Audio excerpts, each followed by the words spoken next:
Welcome back, hip hop purists, to another episode of 40 Years of Hip Hop, where we review and dissect 1,000 songs over the span of 40 years, from 1979 to 2019. This is your host with the many aliases, the G-Man, aka G-Money, aka the Incredible G, also known as the Shin Kurogaiji. Be on the lookout for Forever Hip Hop Radio. It's coming soon in less than 2 weeks. It's planned to be released on November 1st. Be on the lookout for that channel. You can check it out on IG at Forever Hip Hop Radio and on Miss Cloud, Forever Hip Hop. This is going to be awesome. We're going to be playing not only the hits, but the classics and obscure songs, the songs that never was selected or you never heard about, the track fillers, everything that's dope. This is going to be the new hip hop medium format for real music, real hip hop. And now, let's take a trip down memory lane. Rap battle is generally believed to have started in the East Coast hip-hop scene in the late 80s.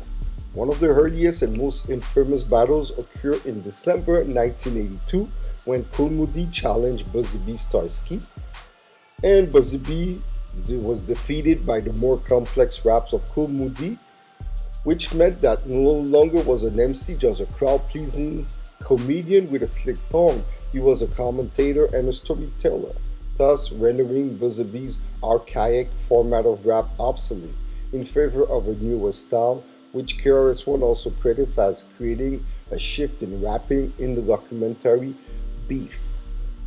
Then history started to showcase famous rap battles on wax. It wasn't the same ever again until the COVID-19 pandemic caused the creation of the Versus format, where we take it back to the old school way, a battle of MCs live instead of being on wax, a clash of bravado, wits, and skills. The last Versus on Sunday, October 17, 2021 paid homage to the legendary Kool Moody versus Buzzy B Starsky battle when two legends clashed. Big Daddy Kane, aka the King Asiatic, against KRS-One, aka the Blast Master. It was an epic showdown. I'll let you guys watch it and enjoy it. To me, it was a victory for real hip-hop. Boom bap.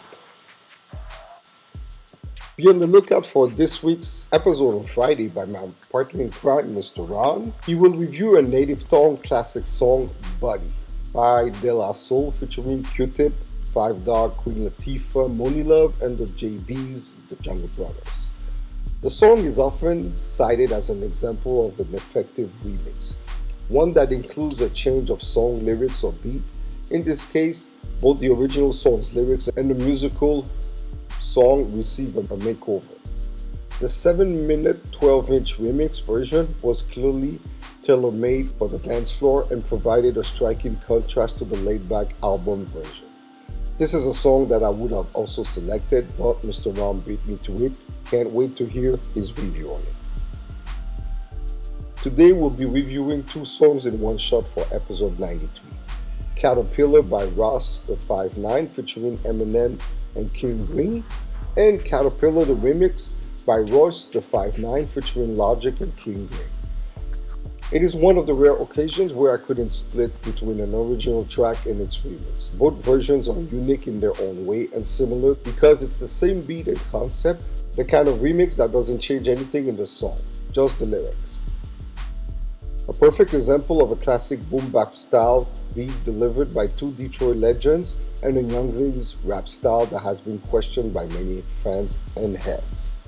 Caterpillar was released in 2018, the remix and the original version, and it was from the album called The Book of Ryan. Originality. What makes the songs original? The basic theme of the song is, don't respect the caterpillar to praise the butterfly. The beautiful butterfly wasn't just born like this. It was born and bred as a strong caterpillar before reaching the final form. Royce cited Eminem falls a little bit more into that category than I do, but both of us are caterpillars.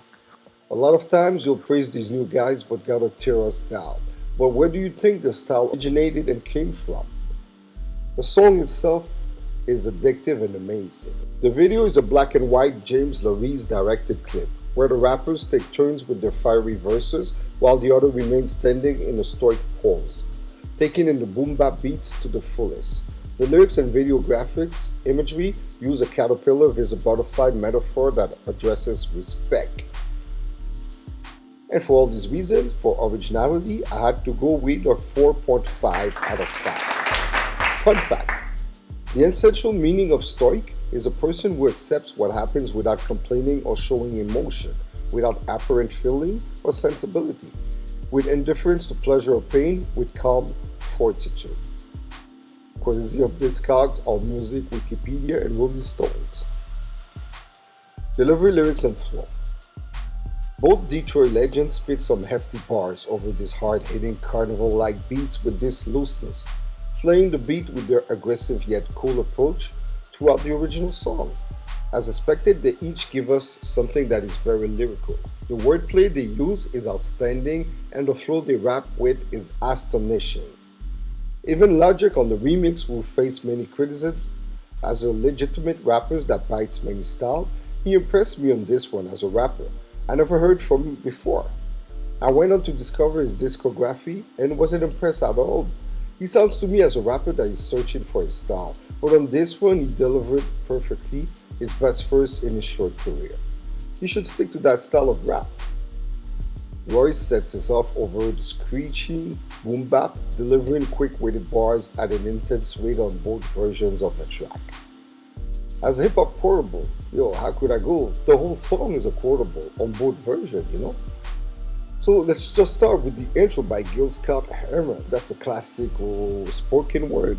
You will not be able to stay home, brother. You will not be able to plug in, turn on, and cop out. You will not be able to lose yourself on Skag and skip out for beer during commercial because the revolution will not be televised.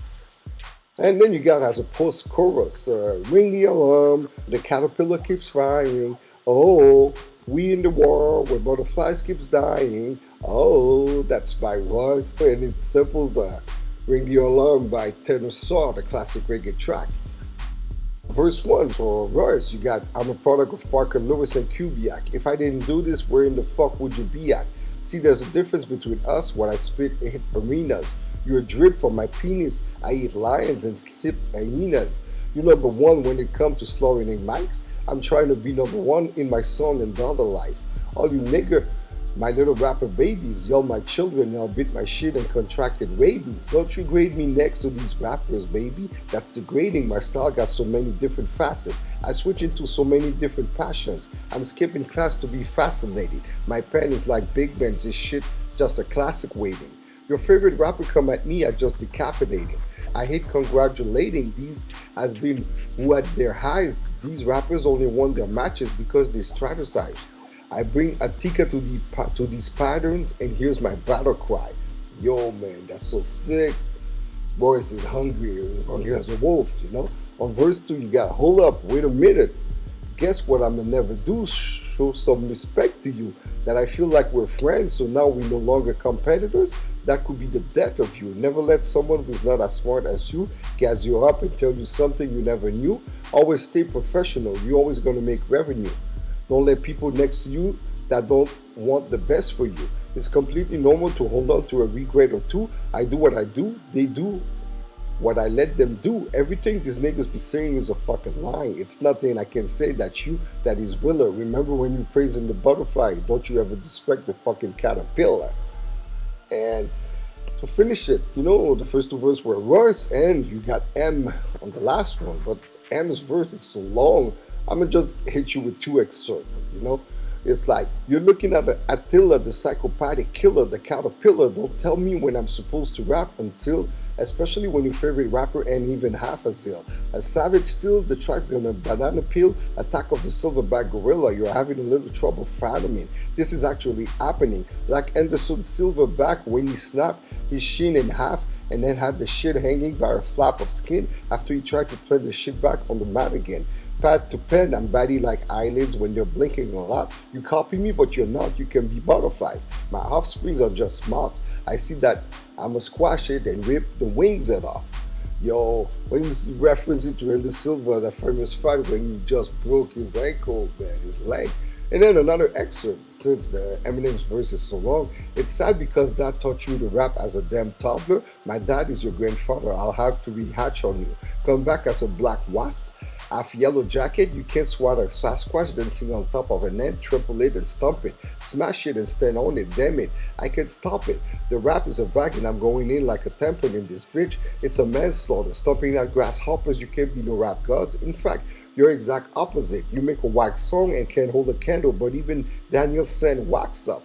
You jackoffs need to come to grips like a hand job. The boom bap is coming back with an axe to mumble rap, lumberjack with a hawk saw. Wow, wow. Then the remix, man. The same verses by Royce the 5'9".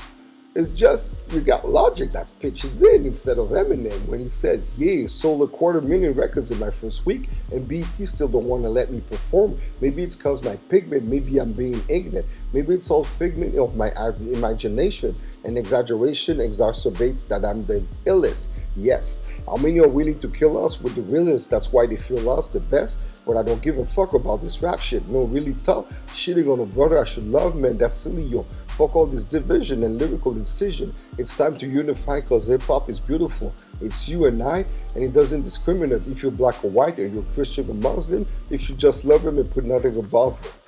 That was a nice verse, man. And he also has another part because his verse is so long. And this best part, it's crazy how everyone's so obsessed with my race because I'm proud to be black, but matter of fact, if it was flip around every time somebody asked me what it was like to be a white rapper, what it's like to be a white rapper, Logic, oh, I was just like, just never talk about it like, man, it's just so great being a white rapper. White, everything, white men being white, so great. Wow, it's so great. And then some brother was like, ain't your daddy black? And I was like, oh shit. And the world will be like, what are you scared to be black? Are you ashamed to be black? Motherfucker, fuck you, you piece of shit. Mixed biracial fucking cut, that's how they be. Cole said, fuck all this black and white, it's time to unite, be who you are, and identify as a star. It's a great message, man. You know, me too, I didn't know he was half black because when you look at Logic, he's fully white, Caucasian looking alike, but his dad is black, man. It's the pigmentation that came out this way. Oh, so that one was so dope, man.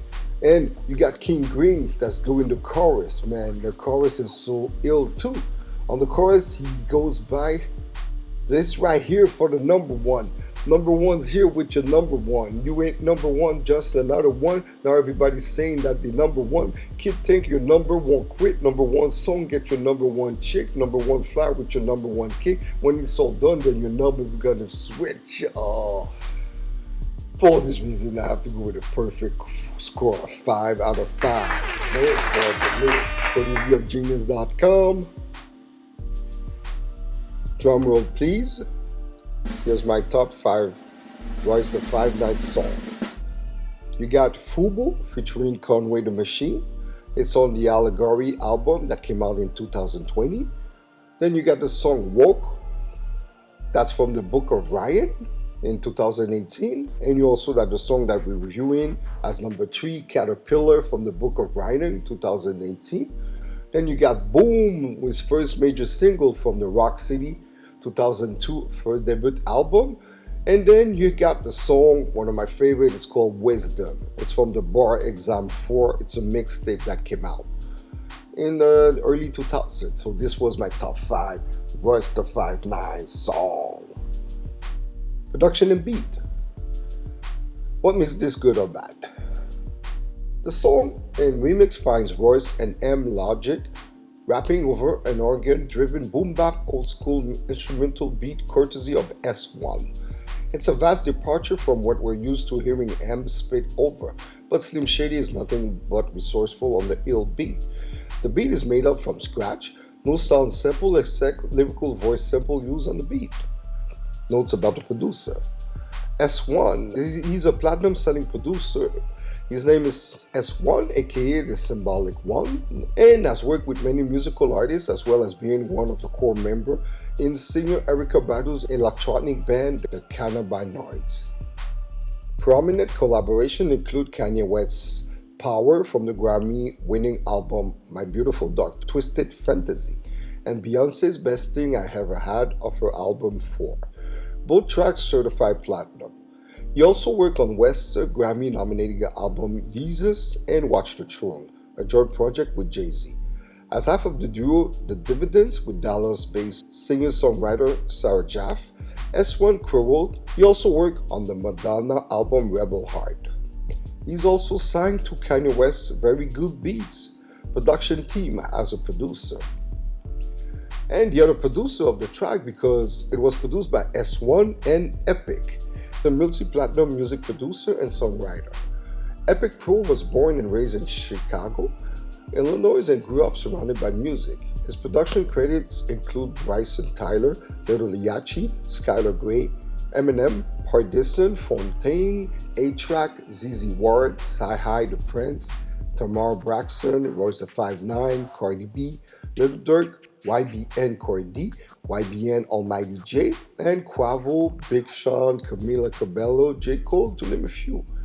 He got his first breakthrough in 2015 when he produced the 4-time platinum record Dolt for artist Bryson Tiller. Epic's production has been nominated for Billboard Music Awards, American Music Awards, and Sultry Music Awards. He also recorded music for the TV shows Empire on Fox, Ballers on HBO, and FX hit show Atlanta. In 2012, he won a beat battle called Ice Tender Producer Showcase in Chicago and met for the first time S1. After a couple of years of proving himself in other beat battles and staying connected to S1, he joined his production team called Soul Controllers Production, aka SKP. So like I said before, the beat contains only 2 samples. Vocal lyrics from The Revolution will now be televised by Gil Scott-Heron from 1971, and vocal lyrics from Ring the Alarm by Turner Shaw, a 1985 classic reggae dub song.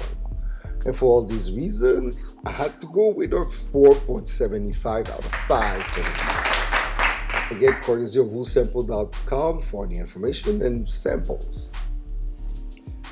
Before we get back to the next section, we at 40 Years of Hip Hop use Buzzsprout to broadcast our podcast and get our show listed on every podcast platform available. So far, our podcast is listed on over 20 platforms and reached 15,000 downloads in less than a year. As a Buzzsprout member, you will get a great-looking podcasting platform, an audio player that you can drop into your website, even WordPress. You will also benefit with detailed analytics and tools to promote your episode, like audio-video snippets of your podcast called Soundbites. My favorite benefit is that I get to generate a second revenue by talking about something that I'm passionate about. Think about it. Are you a fan of something? Try podcasting about it. It's easy as 1, 2, 3 and can generate you a secondary revenue. Get started for free, no credit card required, cancel anytime, no contracts. Use the link in our episode notes to let Buzzsprout know that we referred you, and if you sign up after your trial to a paid plan, you'll receive a $20 Amazon gift card and help support our show. Buzzsprout is the way to go. Relevance and longevity? Did it stand the test of time? If so, how? It did pretty well as a recent song of less than 4 years, and it will continue to grow on in the future as a late 2010s classic repertoire song. The song has been described as the return of Bad Meets Evil, the duo that the 2 rappers had formed, Eminem and Royce. Israel Daramota of Spin magazine called the song a throwback record to the jazzy, hard rapping style of the 90s, acting as a vehicle for Royce and M to exercise their lyrical prowess. Mackenzie Cummings Grady of Billboard writes that Royce and M attacked the boom bap beat with furious intensity. Ralph Brishout of Revolt magazine described the song as an early 5-minute display of rap calisthenics. The song charted as number 13 on US Billboard, bubbling under Hot 100 singles. The song was remixed as Caterpillar the Remix, with featuring Logic and King Green in 2018, as I mentioned earlier. But it was ironically sampled only in one song so far, a song by Chris Rivers, the late Big Pun's son. It was on the song Dragonfly, released in 2018. And for all these reasons, for relevance and longevity, I had to go with a 4 out of 5. A fun fact, the remix featuring Logic is included on the bonus track edition of Royce's 2018 album Book of Riot. Originally, Logic was meant to appear on the main version of the song, but was later replaced by Eminem. Royce explained that this was because he and Logic couldn't figure out a good time for us to be able to shoot the video. That would be nice to have seen the video also with Logic. Now for impact. How did this song impact hip-hop culture? While Book of Ryan has been his most personal album thus far, it's clear that Caterpillar is dedicated to the art of bars. A resurgence that was brought back in 2018 but seems to have faded a little bit since then, until the famous Logs vs. Dipset versus recently. 90s boom bap style rap is back, and with the latest Big Daddy Kane versus KRS-One, this style of rap I'm sure will definitely come back. Boom bap forever. There's some truth to the statement. It's safe to say that Royce has quietly been influencing the game for a minute now, setting the bar for lyricism and flow in the late 2010s. He's also been part of so many projects as a group duo, such as Bad Meets Evil with Eminem, P-Rhyme with DJ Premier, and Slaughterhouse, along with other super MCs Joe Budden, Joel Ortiz, and King Crooked. He also served as a ghostwriter for the likes of Puff Daddy and Dr. Dre over the years. Royce the 5'9" is definitely on anyone's list as a top 25 MCs of all time, if not top 10. He's the definition of a super MC. And with the song Caterpillar, he stated that he's the best out there. 2018, that song has so much impact, so I had to go with a perfect score of 5 out of 5. Fun fact. Boom bap is a subgenre and music production style that was prominent in the East Coast during the golden age of hip-hop, from the late 80s to the early 90s. The term boom bap is an onomatopoeia that represents the sounds used for the bass, kick drum, and snare drum, respectively. The style is usually recognized by a main drum loop that uses a hard-hitting acoustic bass drum sample on the downbeats, a snappy acoustic snare drum sample on the upbeats, and an in-your-face emphasizing on the drum loop, and the kick-snare combination in particular. The term boom bap originated in 1984 when it was used by T. La Rock to describe the beat and the kick drum and the snare on the song It's Yours. T. La Rock spoke in an off-script fashion using the words boom bap to mimic the sound of the rhythm. This was the first recorded onomatopoeic expression of the beat. The term later became a universal name for the subgenre of hip-hop as a whole. DJ Premier suggested that the boom bap existed before the production of It's Yours. He states the term was used by the wider hip-hop community as a term to describe all hip-hop and the beat that is produced for it. The subgenre became increasingly better known when KRS-One released an album under the title Return of the Boom Bap Original Rap. That was a dope track. I'm starting to boom bap to snap my fingers, The success of the album popularized the term boom bap. So let's do a recap. So for originality, I had to go with a 4.5 out of 5. For delivery, lyrics, and flow, a perfect score of 5. For beats production, I had to go with a 4.75. It was almost a perfect beat, missing a little something. And relevance and longevity, I had to go with a 4 since it's a recent song. I couldn't do better. And for impact, I had to go with a 5 out of 5. That song was so impactful and still is. It will be. Total score of 23.25 out of 25 for a 93%. Thank you, fellow hip-hop purists, for tuning in into our podcast at 40yearsofhiphop.buzzsprout.com and clicking on the support us heart icon to buy us a coffee. That's our Patreon, so that we can continue our weekly podcast journey until we reach 1,000 episodes. We're also available on all major podcast platforms, YouTube and Dailymotion. Follow us on social media at 40 Years of Hip Hop on IG, Twitter, and Facebook. Links in our podcast notes. We've also made FeedSpot's top 45 podcast list at number 16. Go check the list. The link is in our episode notes. I'll be back next week with drum rolls, please. Me and my crazy world by the Lost Boy. This is the G-Man signing out, and I'm Audi 5000. Boom Bap Original Rap.